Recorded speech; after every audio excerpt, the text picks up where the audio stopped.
When it comes to selling or marketing or anything that has to do with exchanging money for service or goods that has to do with customers, you need to know these three things. Very important. You need to take them into consideration and actually act on them.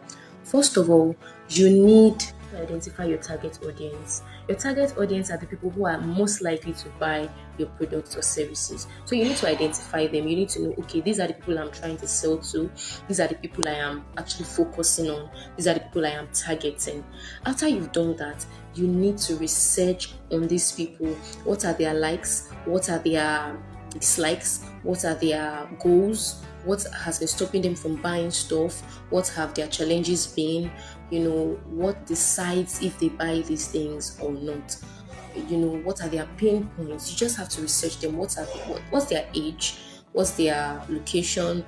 What's their education background? These things are just make them distinct from other audiences or other people. You need to know your target audience to that point.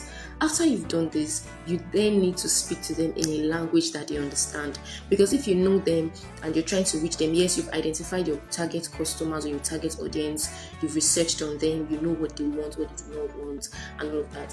If you do not communicate what you're selling or what you're proposing to them in a language that they understand, you will not be able to reach them. You will not be able to connect to them. They won't be able to connect to you. And so you won't be able to make your sales or market your product or services properly.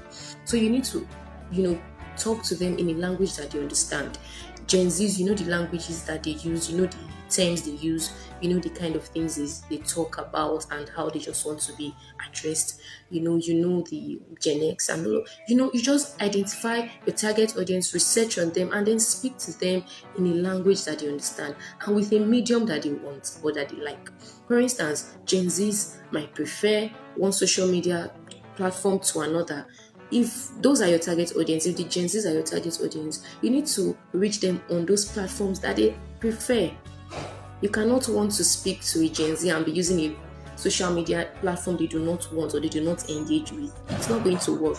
So you need to identify your target audience, research on them to know them very well so that you can be empathetic and connect with them very well, and then speak to them in a language that they understand. These things are so important.